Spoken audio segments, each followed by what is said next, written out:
El Conde de Montecristo, de Alexandre Dumas.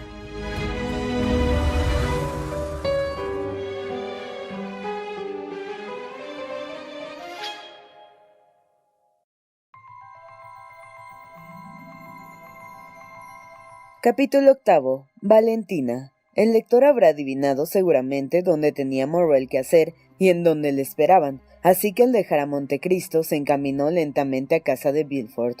Cuando decimos lentamente es porque Morrel tenía media hora aún para andar 500 pasos, y sin embargo se había separado de Montecristo para pensar con libertad. Bien sabía la hora que podía hallar a Valentina, que era cuando ésta hacía compañía al señor Noirtier, mientras éste estaba desayunando. El anciano y la joven le habían permitido viniese 2 veces a la semana. Llegó, Valentina le esperaba inquieta, casi fuera de sí. Le tomó por la mano y le llevó delante de su abuelo. Aquella inquietud extremada provenía del ruido que la aventura de Morcerf había hecho en el mundo elegante. Nadie dudaba que un duelo se produciría, y Valentina, con el instinto de la mujer, había olvidado que Morrel sería testigo del conde de Montecristo. Conociendo además el valor del joven y su gran amistad con el conde, temía que no se contentase con la parte pasiva que le correspondía. Cuando le vio fueron infinitas las preguntas, innumerables los detalles dados, y Morrel pudo leer una indecible alegría en los ojos de su amada, cuando supo que el lance había terminado de un modo no menos dichoso que inesperado. «Ahora», dijo Valentina, haciendo señas a Morrel para que se sentase al lado del anciano, y colocándose ella en el taburete en que éste apoyaba sus pies, «hablemos algo de nuestros asuntos. Sabe Morrel que mi abuelo quiso dejar esta casa para que fuésemos a vivir separados del señor Villefort». «Sí, ciertamente me acuerdo de aquel proyecto, y lo celebré grandemente». «Pues bien», dijo Valentina, «celébrelo de nuevo, Maximiliano, porque hemos vuelto a pensar en ello». «¡Bravo!», exclamó Maximiliano. «¿Y sabe la razón que da para salir de casa?» Noirtier miró a su hija para imponerle silencio, pero ésta no lo advirtió, porque sus ojos, sus miradas, sonrisas, todo era para Morrel. «Oh, cualquiera que sea la razón que dé el señor Noirtier», dijo Morrel, «creo que ha de ser muy buena». «Excelente. Pretende que el aire del arrabal de San Honoré no es bueno para mí». «Y tiene razón, Valentina», dijo Morrel. «Hace 15 días que su salud se ha alterado». «Sí, un poco es verdad», respondió Valentina. «Por eso mi abuelo se ha constituido en mi médico, y como sabe de todo, tengo gran confianza en él». «Pero en fin, ¿es verdad que sufre Valentina?», preguntó vivamente Morrel. «Oh, Dios mío, no puede llamarse sufrir. Experimento un malestar general, eso es todo. He perdido el apetito y me parece que mi estómago sostiene una lucha como para acostumbrarse a alguna cosa». Noirtier no perdía una palabra de cuanto decía Valentina. «¿Y qué método sigue para esa enfermedad desconocida?» «Es muy sencillo», dijo Valentina. «Todas las mañanas tomo una cucharada de la poción que traen para mi abuelo. Cuando digo una cucharada, quiero decir que he empezado por una. Ahora ya tomo hasta 4. Valentina se sonrió, pero había algo de tristeza y sufrimiento en aquella sonrisa. Ebrio de amor, Maximiliano la miraba en silencio. Era muy hermosa, pero su palidez había aumentado, sus ojos brillaban como un fuego más ardiente que de costumbre, y sus manos, blancas como el nácar, parecían de cera que una tinta pajiza se apoderaba de ella con el tiempo. El joven apartó sus ojos de Valentina y los fijó en el señor Noirtier. Este, con su extraña y profunda inteligencia, contemplaba a la joven absorta en su amor, pero al igual que Morrel, seguía la huella de un sufrimiento secreto, y tan poco visible, que solo se revelaba a los ojos del padre y del amante. «Pero», dijo Morrel, «esa poción de la que ha llegado a tomar 4 cucharadas, la creo preparada para el señor Noirtier. Sé que es muy amarga, tanto que cuando bebo, después me parece que tiene el mismo gusto». Noirtier miró a su nieta con ojos interrogadores. «Sí, abuelo», dijo Valentina. «Así es, hace un instante, antes de bajar a su cuarto, bebí un vaso de agua con azúcar, pues bien tuve que dejar la mitad, tan amarga me pareció». Noirtier palideció e hizo señas de que quería hablar. Valentina se levantó para ir a buscar el diccionario. Noirtier la seguía con la vista, con una angustia indecible. En efecto, la sangre subía a la cabeza de la joven, sus mejillas se enrojecieron. «Es singular», dijo, «me mareo, parece que el sol ha herido mis ojos», y se apoyó en la ventana. «¿No hay sol?», dijo Morrel, más inquieto aún por la expresiva cara de Noirtier que por la indisposición de Valentina, y corrió hacia ella. Valentina se sonrió. «Tranquilízate, abuelo mío», dijo a Noirtier. «No se inquiete, Maximiliano no es nada, ya pasó. Pero escuche, ¿no oye el ruido de un carruaje en el patio de entrada?». Abrió la puerta del cuarto de Noirtier, se asomó a la ventana del corredor y regresó precipitadamente. Sí, dijo, la señora Danglars y su hija que vienen a visitarnos. Adiós, me marcho, porque vendrían a buscarme aquí, o mejor dicho, hasta la vuelta. Permanezca aquí, Maximiliano, le prometo no tardar. Maximiliano la siguió con la vista, la observó mientras cerraba la puerta y la oyó subir por la escalera que conducía al mismo tiempo al cuarto de la señora de Villefort y al suyo. Cuando la joven hubo salido, Noirtier hizo señas a Morrel de que tomase el diccionario. Morrel obedeció, guiado por Valentina se había acostumbrado a comprender las señas del anciano, mas como era preciso recorrer las letras del alfabeto y buscar palabra por palabra en el diccionario, solo al cabo de 10 minutos pudo traducir el pensamiento de Noirtier. Busque el vaso con agua y la botella que están en el cuarto de Valentina. Morrel tiró de la campanilla y se presentó el criado que había sustituido a Barras, al que dio esta orden en nombre de Noirtier. El criado volvió al instante, la botella y el vaso estaban vacíos. Noirtier hizo señal de que quería hablar. ¿Por qué el vaso y la botella están vacíos?, preguntó. Valentina dijo que no había bebido más que la mitad del vaso.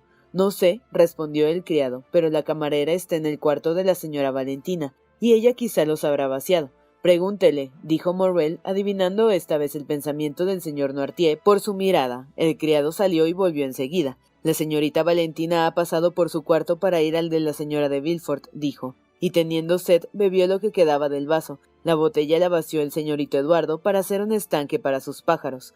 Noirtier levantó los ojos al cielo, como hace el jugador que aventura a un solo golpe toda su fortuna. A partir de aquel momento, los ojos del anciano se fijaron en la puerta y no se apartaron de aquella dirección. Era la señora Danglars y su hija las que vio Valentina. Las hicieron pasar a la habitación de la señora de Villefort, que dijo recibiría en ella, y he aquí por qué Valentina había pasado por su cuarto que comunicaba con el de Eduardo y el de la señora de Villefort. Las dos mujeres penetraron en el salón con aquella seria frialdad que anunciaba una comunicación oficial. Entre las personas del gran mundo, pronto se conoce y se adopta un sistema. La señora de Villefort tomó una actitud igual a las de sus visitas. Valentina se presentó en aquel momento y empezaron de nuevo los cumplidos. «Querida amiga», dijo la baronesa mientras las jóvenes se daban las manos, «vengo con Eugenia a anunciarle su próximo enlace con el príncipe Cavalcanti. Danglars daba siempre a este el título de príncipe. Al banquero le parecía que sonaba mejor que el de conde. Permítame, pues, que le dé mis sinceros parabienes», respondió la señora de Villefort. «El príncipe Cavalcanti parece un joven dotado de excelentes cualidades. Si hablamos como dos amigas», dijo sonriéndose la baronesa, «debo decirle que el príncipe no es aún lo que será. Hay todavía en él algunas de aquellas rarezas que hacen que los franceses reconozcamos a primera vista al gentil hombre italiano o alemán. Parece con todo que tiene muy buen corazón, bastante talento, y en cuanto a lo demás, dice Danglars que su fortuna es majestuosa. Estas son sus palabras. Y además, añadió Eugenia pasando las hojas del álbum de la señora de Villefort, añada, señora, que tiene una inclinación particular a ese joven. Y, dijo la señora de Villefort, considero inútil preguntarle si participa de esa inclinación. Yo, respondió Eugenia con serenidad imperturbable. Oh, nada de eso, señora. Mi vocación no es la de encadenarme, sujetándome a los cuidados de una casa y a los caprichos de un hombre. Sea el que quiera, mi vocación es la de artista, y tengo siempre libre el corazón, mi persona y mi pensamiento. Eugenia dijo estas palabras con un tono tan enérgico y resuelto que Valentina se sonrojó. La tímida joven no podía comprender aquella naturaleza vigorosa que parecía no participar en nada de la timidez de la mujer. Por lo demás, continuó, puesto que estoy destinada al matrimonio, debo dar gracias a la providencia que me ha procurado los desdenes del señor Alberto de Morcerf, porque sin eso me vería hoy convertida en la esposa de un hombre perdido. Es cierto, dijo la baronesa con aquella extraña sencillez que se encuentra a veces en las señoras y que el trato con personas de otra esfera no les hace perder. A no ser por las dudas de Morcerf, mi hija se casaba con Alberto. El general tenía mucho empeño en ello y había venido expresamente a ver a Danglars para que consintiese. De buena nos hemos librado. Pero, observó Valentina, la deshonra del padre recae sobre el hijo. Alberto me parece muy inocente de la traición del general. Escúcheme, mi buena amiga, dijo la implacable Eugenia. Alberto recibirá y merece su parte. Después de haber provocado ayer en la ópera al conde de Montecristo, hoy le ha presentado sus excusas sobre el terreno. Eso es imposible, dijo la señora de Villefort. Ay, amiga mía, dijo la señora Danglars, con aquella sencillez que ya hemos visto en ella. Es cierto, lo sé por Debray que se halló presente. Valentina también sabía la verdad, pero guardó silencio. Aquella conversación llevó su pensamiento a la habitación de Noirtier, a donde le esperaba Morrel. Absorta en estas ideas, hacía ya un momento que no tomaba parte en la conversación, y aún le hubiera sido imposible el decir de lo que hablaban hacía rato, cuando de pronto la mano de la señora de Danglars, que se apoyaba en su brazo, la sacó de su ensimismamiento. «¿Qué hay, señora?», dijo Valentina, como si hubiese recibido una descarga eléctrica. «Ay, mi querida Valentina», dijo la baronesa, «que sufre sin duda alguna». «Yo», dijo la joven pasando la mano sobre su frente, que ardía. «Sí, mírese en el espejo, se ha puesto encarnada y pálida 2 veces en menos de 1 minuto. Realmente está muy pálida», dijo Eugenia. Por poco que lo tuviese, aprovechó la ocasión para retirarse. Además, la señora de Villefort vino en su ayuda.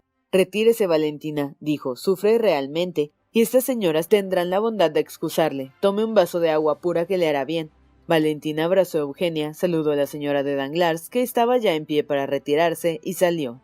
«Esta pobre niña me tiene con cuidado, y no me admiraría que le sucediese algún accidente», dijo la señora de Villefort. Entretanto, Valentina, con una especie de exaltación desconocida para ella, sin responder a unas palabras que le dijo el niño, salió a la escalera. Bajó todos los escalones, menos los 3 últimos, oyó la voz de Morrel, cuando de repente perdió la vista, su pie perdió el escalón, sus manos no tuvieron fuerza para sujetarse al pasamano, y rodó por la escalera. Morrel abrió la puerta, dio un salto y halló a Valentina en el suelo. Esta abrió los ojos. «Oh, qué torpe soy», dijo. «Ya no sé andar, había olvidado que aún me faltaban 3 escalones». «¿Se ha lastimado Valentina?», exclamó Maximiliano. «Dios mío, Dios mío». «No, no, le digo que todo ha pasado, no ha sido nada. Ahora déjeme que le diga una cosa. Dentro de 3 días hay un banquete, una comida de boda, todos estamos invitados. Mi padre, la señora de Villefort y yo, según he oído. ¿Cuándo nos ocuparemos nosotros de esos preparativos? Oh, Valentina, usted que tanto ascendiente tiene sobre su abuelo, procure que diga muy pronto. Entonces, ¿cuenta conmigo para estimular la lentitud y avivar la memoria de mi abuelo? Sí, pero haga que sea pronto, hasta que no sea mía, Valentina. Tengo miedo de perderle». «Oh», respondió Valentina con un movimiento convulsivo.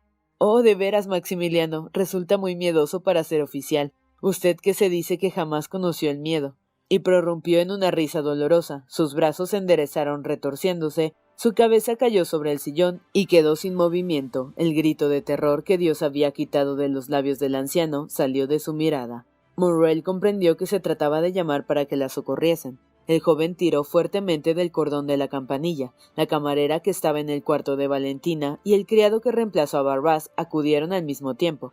Valentina estaba tan pálida, fría e inmóvil, que sin escuchar lo que les decían, salieron por el corredor, pidieron socorro, tal era el miedo que reinaba en aquella casa maldita. La señora de Danglars y Eugenia, que salían, pudieron enterarse de la causa de aquel rumor. «Ya se lo había dicho», dijo la señora de Villefort. «Pobre criatura». En el mismo instante se oyó la voz del señor de Villefort, que gritaba desde su despacho. «¿Qué ocurre?». Morrel consultó con una mirada a Noirtier, que había recobrado su serenidad, y con la vista le indicó el despacho en el que otra vez, en circunstancia semejante, se había refugiado. Apenas tuvo tiempo para tomar el sombrero y entrar en el despacho. Ya se oían los pasos del procurador del rey en el pasillo. Villefort entró precipitadamente en la estancia, corrió hacia Valentina y la tomó en sus brazos. «¡Un médico! ¡Un médico! ¡El señor de Abrigny! Pero será mejor que vaya yo mismo», y salió del cuarto. Por la otra puerta se escapó Morrel. Su corazón acababa de ser herido por un recuerdo terrible, aquella conversación que oyó entre el doctor y Villefort la noche en que falleció la señora de Saint-Méran, acudió a su imaginación. Aquellos síntomas, aunque en un grado más espantoso, eran también los que precedieron a la muerte de Barras. Al mismo tiempo, le pareció que resonaba en su oído la voz de Montecristo, que le había dicho no hacía aún 2 horas: «Cualquier cosa que necesite, Morrel, acuda a mí, puesto que yo puedo mucho». Más veloz que el pensamiento, corrió desde el arrabal de San Honoré a la calle de Matignon, y desde allí a la entrada de los Campos Elíseos. Al mismo tiempo, el señor de Villefort llegaba en un carruaje de alquiler a la puerta de la casa del señor de Abrigny. Llamó con tanta energía que el portero salió asustado, subió la escalera sin fuerzas para hablar. El portero, que le conocía, le dejó pasar gritándole solamente: «En su despacho, señor procurador del rey, en su despacho». Villefort empujaba ya, o más bien forzaba la puerta. «Ah», dijo el doctor, «¿es usted?». «Sí», dijo Villefort cerrando la puerta. «Sí, doctor, soy yo, que vengo a preguntarle a mi vez si estamos solos. Doctor, mi casa es una casa maldita». «¿Qué ocurre?», dijo éste fríamente en apariencia, pero con grande conmoción interior. «¿Tiene algún enfermo?». «Sí, doctor», gritó Villefort mesándose los cabellos con mano convulsiva. «Sí, doctor». La mirada de Abrigny significaba, se lo había predicho. Enseguida sus labios pronunciaron lentamente esas palabras. ¿Quién va a morir? ¿Qué nueva víctima va a acusarle ante Dios de su debilidad? Un suspiro doloroso salió del corazón de Villefort, se acercó al médico y le agarró por un brazo. «¡Valentina!», dijo. «Ha tocado el turno a Valentina». «¿Su hija?», exclamó d'Avrigny, lleno de dolor y de sorpresa. «¿Ve cómo estaba equivocado?», dijo el magistrado. «Venga a verla, y junto a su lecho de dolor pídale perdón por haber sospechado de ella». «Cada vez que me ha avisado ha sido ya tarde», dijo el doctor. «No importa, voy, pero démonos prisa, no puede perderse tiempo con los enemigos que atacan su casa». «Oh, esta vez no me echará en cara mi debilidad, esta vez conocerá al asesino y le castigaré. Tratemos de salvar la vida de la víctima antes de pensar en vengar su muerte. Vamos». Y el carruaje en que había ido Villefort le condujo de nuevo rápidamente acompañado de Avrigny, al mismo tiempo en que por su parte Morrel llamaba a la puerta de Montecristo. El conde se hallaba en su despacho y pensativo leía 2 renglones que Bertuccio acababa de escribirle. Al oír anunciar a Morrel, del que no hacía 2 horas que se había separado, el conde levantó la cabeza. Para él como para el conde habían ocurrido muchas cosas durante aquellas 2 horas, porque el joven que le dejó con la risa en los labios se presentaba con la fisonomía alterada. El conde se levantó y salió al encuentro de Morrel. «¿Qué ocurre, Maximiliano? Está pálido y con la frente bañada en sudor». Morrel cayó en un sillón. «Sí», dijo, «he venido corriendo, tenía necesidad de hablarle». «¿Todos están bien en su casa?», preguntó el conde con un tono tan afectuoso que nadie podía dudar de su sinceridad. «Gracias, conde, gracias», dijo el joven visiblemente perplejo sobre el modo de iniciar la conversación. «Sí, mi familia está bien, tanto mejor, y sin embargo tiene algo que decirme», le dijo el conde cada vez más inquieto. «Sí», dijo Morrel, «acabo de salir de una casa en que la muerte ha entrado para correr a usted». «¿Viene de casa de Morcerf?», dijo Montecristo. «No», dijo Morrel, «es que ha muerto alguien en casa de Morcerf. El general se ha saltado la tapa de los sesos», respondió fríamente Montecristo. «Pobre condesa», dijo Maximiliano, «es a ellos a quien compadezco.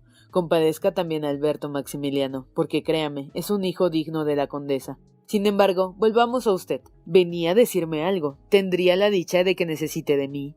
«Sí, necesito de usted, es verdad. He creído como un insensato que podría socorrerme en una circunstancia en que solo Dios puede hacerlo». «Hable», respondió Montecristo. «Oh», dijo Morrel, «no sé si me será permitido revelar semejante secreto a oídos humanos, pero la fatalidad me conduce y la necesidad me obliga a ello, conde». Morrel se detuvo vacilante. «¿Cree que le quiero?», preguntó Montecristo tomándole cariñosamente la mano. «Usted me ama, y además hay algo aquí», y le puso la mano sobre el corazón, «que me dice que no debo tener secretos para usted». «Tiene razón, Morrel, Dios habla por su corazón, siga sus impulsos». «Conde, ¿me permite que mande a Bautista a preguntar por parte suya por una persona a quien conoce?» «Me he puesto completamente a su disposición, y con mucha mayor razón mis criados». «Ah, es que no puedo vivir hasta que no sepa que está mejor. ¿Quiere que llame a Bautista?» «No, voy a hablarle yo mismo». Morrel salió, llamó a Bautista, le dijo en secreto algunas palabras, y el criado salió corriendo. «¿Y bien, le ha enviado ya?», preguntó Montecristo, viendo entrar a Morrel.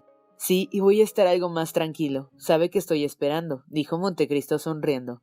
«Sí, y yo hablo, escuche. Una tarde que estaba en un jardín oculto entre las flores, y que nadie podía pensar que yo me hallaba allí, pasaron 2 personas tan cerca. Permíteme que calle ahora sus nombres, que pude oír toda su conversación sin perder una palabra, aunque hablaban en voz baja. Me va a contar algo terrible, a juzgar por su palidez y su temblor». «Oh, sí, muy terrible, amigo mío. Acababa de morir uno en la casa del amo del jardín en que yo me hallaba, y una de las 2 personas cuya conversación oía era el amo del jardín, la otra el médico. El primero confiaba al segundo sus temores y sus penas, porque era la segunda vez en un mes que la muerte, rápida e inesperada, se presentaba en aquella casa que se creía designada por algún ángel exterminador a la cólera del Señor». «Ah», dijo Montecristo mirando fijamente al joven, y volviéndose en su sillón, de modo que su cara quedó en la sombra, mientras la de Morrel quedaba de lleno inundada por la luz. «Sí», continuó éste, «la muerte había entrado 2 veces en esta casa en un mes». «¿Y qué respondía el doctor?», inquirió Montecristo. «Respondía que aquella muerte no era natural, y debía atribuirse... ¿A qué? Al veneno».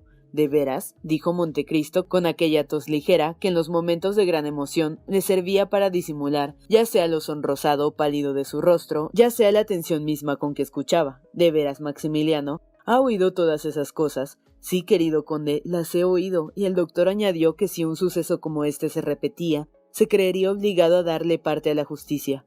Montecristo escuchaba, o parecía escuchar con la mayor calma y serenidad.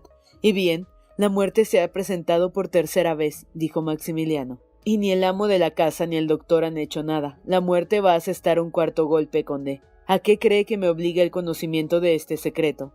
Querido amigo, le respondió Montecristo, me parece que cuenta una aventura que todos conocemos. La casa en que ha oído eso, yo la conozco, o al menos una igual, en que hay un jardín, padre de familia, doctor y 3 muertes extrañas e inesperadas. Pues bien, yo que no he interceptado secretos, pero lo sabía como usted, tengo escrúpulos de conciencia. No, nada tengo que ver con todo ello. Dice que un ángel exterminador parece que ha señalado en esa casa la cólera del Señor. ¿Y quién le dice que su suposición no es una realidad? No veía las cosas que no ven los que tienen interés en ello. Si es la justicia y no la cólera de Dios la que está en esa casa, Maximiliano, vuelva la cabeza y deje paso a la justicia de Dios. Morrel tembló. Había un no sé qué de terrible, lúgubre y solemne en las palabras del conde. Además, continuó con un cambio de voz tan marcado que habríase dicho que aquellas palabras no salían de la boca del mismo hombre. ¿Quién le ha dicho que volverá a empezar? Empieza de nuevo, conde, y he aquí por qué he venido a buscarle. Y bien, ¿qué quiere que haga, Morrel? Quisiera por casualidad que avisara al procurador del rey. Montecristo articuló estas últimas palabras con tanta claridad y una acentuación tan marcada que Morrel se levantó gritando: «Conde, conde, ¿sabe de quién quiere hablar? ¿No es verdad?»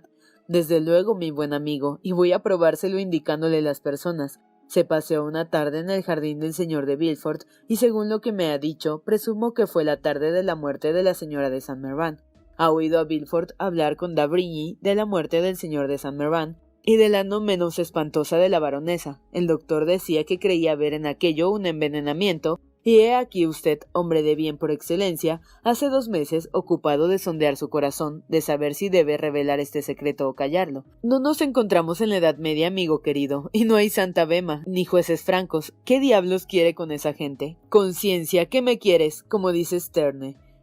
Querido mío, déjeles dormir si duermen, déjeles palidecer en sus insomnios si tienen insomnios, y por el amor de Dios, duerma usted que no tiene remordimientos que le impidan el hacerlo. Un dolor espantoso se reflejó en el rostro de Morrel, tomó la mano de Montecristo. Pero empieza de nuevo, le he dicho. Y bien, dijo el conde admirado de aquella tenacidad que no comprendía, y mirando con atención a Maximiliano.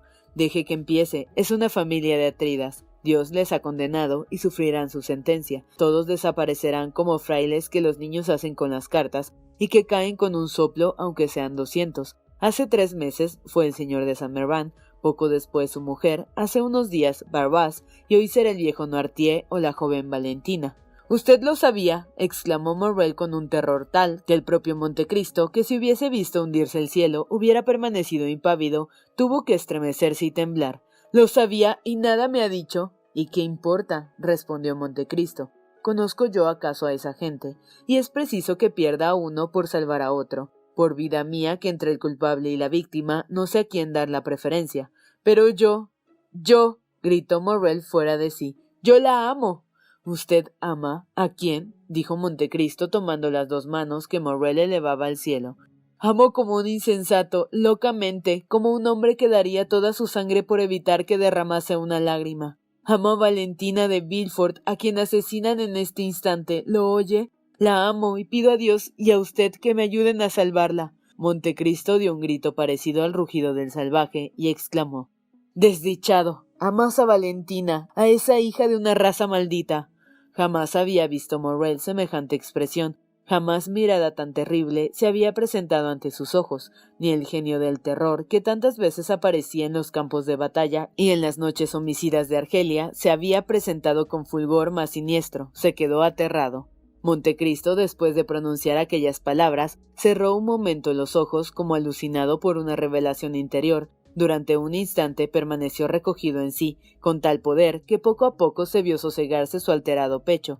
Aquel silencio, aquella lucha, duraron unos 20 segundos. Enseguida el conde, levantando su pálida frente, dijo: «Ya ve, querido amigo, cómo Dios sabe castigar a los hombres más fanfarrones, a los más indiferentes con los terribles espectáculos que presenta su vida. Y yo, que miraba espectador impasible y curioso el desenlace de esa lúgubre tragedia, Yo, que parecido al ángel malo, reía del mal que hacen los hombres al abrigo del secreto, y el secreto es más fácil para los ricos y poderosos. He aquí que a mi vez me siento mordido por la serpiente, cuya tortuosa marcha observaba y mordido en el mismo corazón. Morrel dio un suspiro. Vamos, vamos, continuó el conde. Basta de quejas, sea hombre, sea fuerte y espere, que estoy yo aquí y velo por usted. Morrel meneó tristemente la cabeza. Le digo que espere, comprende. Ha de saber que jamás miento y nunca me engaño. Son las 12, querido amigo. Dé gracias al cielo que ha venido a esta hora, en lugar de esta tarde o de mañana por la mañana. Preste atención a lo que voy a decirle. Morrel, si Valentina no ha muerto a la hora presente, no morirá. «Oh, Dios mío», exclamó Morrel. «Yo que la dejé expirando». El joven puso una mano sobre su frente. ¿Qué ocurriría dentro de aquella cabeza llena de tan espantosos secretos? ¿Qué dijo aquel espíritu implacable y humano, a la vez al ángel de la luz o al de las tinieblas? Dios solo lo sabe. Montecristo levantó la cabeza y su fisonomía estaba tranquila como el niño que se despierta. Maximiliano, dijo, regrese tranquilamente a su casa. Le recomiendo que no dé un paso, que nada intente, que usted deje ver en su semblante la más pequeña sombra de precaución. Yo le daré noticias. Vaya. «Dios mío», dijo Morrel, «me asusta, conde, con su sangre fría. ¿Puede algo contra la muerte? Usted es algo más que un hombre, es un ángel o un dios». Y el joven, a quien ningún peligro había hecho dar un paso atrás, retrocedió ante el conde, lleno de terror indecible. «Puedo bastante, amigo mío», respondió el conde. «Vaya, tengo necesidad de estar solo». El pobre joven, fascinado por el ascendiente que el joven ejercía sobre cuantos le rodeaban, no procuró sustraerse de él. Le estrechó la mano y salió. Se detuvo a la puerta, esperando a Bautista, al que vio venir corriendo por la calle de Matignon. Entretanto, Villefort y d'Avrigny, que habían llegado, encontraron a Valentina desmayada aún. El médico examinó a la enferma con el cuidado que reclamaban las circunstancias y con la profundidad que le daba el conocimiento del secreto. Villefort, pendiente de sus miradas y de sus labios, esperaba el resultado de aquel examen. Noirtier, más pálido que la joven y más ansioso de una solución que el mismo Villefort, esperaba también, y todo era en él impaciencia y ansiedad. Al fin, d'Avrigny dijo lentamente estas palabras. «Aún vive». «Aún», dijo Villefort. «Oh, doctor, qué palabras tan dulces acaba de pronunciar». «Sí», dijo el médico, «repito mi frase, aún vive, y me sorprende mucho». «¿Pero se salvará?», preguntó el padre. «Sí, puesto que vive aún». En aquel momento, la mirada de d'Avrigny se encontró con la de Noirtier. Sus ojos brillaban con una alegría extraordinaria. Se leía en su vista un pensamiento tan profundo que llamó la atención del facultativo.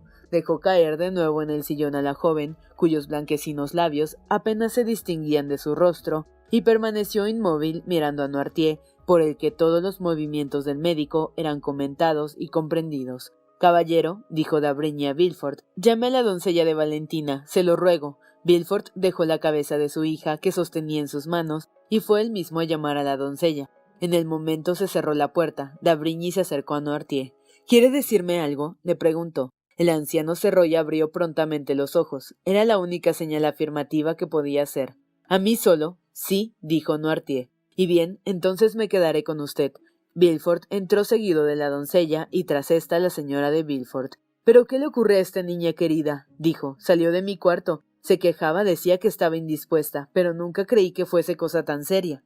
Y los ojos llenos de lágrimas y con todas las señales de amor de una verdadera madre, se acercó a la joven cuyas manos tomó. El médico continuaba mirando a Noirtier, vio los ojos del anciano dilatarse y abrirse redondo, sus mejillas ponerse cárdenas y temblar, y el sudor inundar su frente. «¡Ah!», exclamó involuntariamente, siguiendo la dirección de la mirada de Noirtier, es decir, fijando sus ojos en la señora de Villefort, que repetía: «Pobre niña, mejor estará en su cama. Ven, Fanny, la acostaremos». d'Avrigny, que vio en aquella proposición un medio de quedarse a solas con Noirtier, hizo señal con la cabeza de que efectivamente era lo mejor que podía hacerse, pero prohibió expresamente que tomase nada sin que él lo mandase. Se llevaron a Valentina, que había vuelto en sí, pero que no podía moverse ni casi hablar, tal era el estado en que la había dejado aquel ataque. Saludó con la vista a su abuelo, al que parecía que le arrancaban el alma al verla salir. d'Avrigny siguió a la enferma, terminó sus recetas, mandó a Villefort que tomase un coche y fuese en persona a la botica, e hiciese preparar a su vista los medicamentos recetados, que los trajese él mismo y le esperase en el cuarto de su hija. y renovando la prohibición de darle nada, bajó al cuarto de Noirtier, cerró la puerta y después de asegurarse de que no podía ser oído por nadie de fuera, le dijo: «Veamos, ¿sabe algo de la enfermedad de su nieta?» «Sí», hizo el anciano. «Escuche, no podemos perder tiempo. Voy a preguntarle y usted me responderá». Noirtier hizo señal de que estaba pronto a responder. «¿Ha previsto el accidente que ha sucedido hoy a Valentina?» «Sí». El doctor reflexionó un instante y luego se acercó a Noirtier. «Perdone lo que voy a decirle, pero en las terribles circunstancias en que estamos, no debe descuidarse el menor indicio. Vio morir al pobre Barras». Noirtier levantó los ojos al cielo. «¿Sabe de qué murió?», preguntó d'Avrigny apoyando una mano sobre el hombro de Noirtier. «Sí», respondió el anciano. «¿Piensa que su muerte fue natural?». Algo parecido a una sonrisa quiso asomarse a los inertes labios de Noirtier. «Entonces, ¿ha creído que Barras fue envenenado?». «Sí». «¿Cree que el veneno de que fue víctima se había preparado para él?». «No». «¿Cree que sea la misma mano que envenenó a Barras, queriendo hacerlo con otro, la que ha envenenado a Valentina?». «Sí». «¿Entonces va a sucumbir?», preguntó d'Avrigny, fijando en Noirtier una profunda mirada y esperando el efecto que producirían en él estas palabras. «No», respondió con un aire de triunfo que hubiese bastado a desbaratar las conjeturas del más hábil adivino. «¿Espera?», dijo sorprendido d'Avrigny. «Sí». «¿Qué es lo que espera?». El anciano dio a entender con los ojos que no podía responder. «Ah, sí, es verdad», dijo d'Avrigny, y volviéndose a Noirtier, dijo: «¿Espera que el asesino se cansará?». «No». «¿Espera que el veneno resulte ineficaz para Valentina?». «Sí». «No creo enseñarle nada nuevo, si le digo que han tratado de envenenar la verdad», añadió d'Avrigny. El anciano le hizo seña de que no le quedaba duda de ello. «¿Cómo espera entonces que Valentina se libre de la muerte?». Noirtier mantuvo los ojos obstinadamente fijos en el mismo sitio. d'Avrigny siguió la dirección de los ojos del anciano y vio que se dirigían a una botella que contenía la poción que tomaba todas las mañanas. «Ah», dijo d'Avrigny iluminado por aquella señal. «Ha tenido la idea». Noirtier no le permitió acabar la frase. «Sí», expresó con la mirada, «de precaverla contra el veneno». «Sí». «Acostumbrándola paulatinamente». «Sí, sí, sí», hizo Noirtier con los ojos, encantado de que le comprendiesen. «En efecto, me ha oído decir que entraba en la composición de las pociones que le daba». «Sí, y acostumbrándola a este veneno, ha querido neutralizar los efectos de otro semejante». La misma alegría del triunfo se dejó ver en el semblante de Noirtier. «Y lo ha conseguido», dijo el doctor. «Sin esa precaución, Valentina moriría hoy sin remedio. El ataque ha sido terrible, pero al menos de este golpe Valentina no morirá». Una alegría sobrenatural brillaba en los ojos del anciano, levantados al cielo con una indecible expresión de reconocimiento. En aquel momento entró Villefort. d'Avrigny tomó la botella, vertió algunas gotas del contenedor en su mano y las bebió. «Bien, subamos al cuarto de Valentina», dijo. «Daré mis instrucciones a todo el mundo y cuide usted mismo, señor de Villefort, de que nadie se aparte de ellas». En el instante en que d'Avrigny entraba en el cuarto de Valentina acompañado de Villefort, un sacerdote italiano, con su aire severo, palabras dulces y tranquilas, alquilaba para habitar la casa inmediata a la de Villefort. Se ignoraba en virtud de qué transacción se mudaron a las 2 horas los 3 inquilinos que la ocupaban, pero se dijo en el barrio que la casa no estaba segura y amenazaba ruina, lo cual no fue obstáculo para que el nuevo arrendatario se estableciese en ella la misma noche con sus modestos muebles. El arrendamiento fue por 3, 6 o 9 años, que según la costumbre establecida por los propietarios, pagó 6 meses adelantados el nuevo arrendatario, que se llamaba Giacomo Busoni. Enseguida llamaron a unos obreros y en la misma noche, los que se acostaron tarde vieron a los carpinteros empezando las reparaciones necesarias.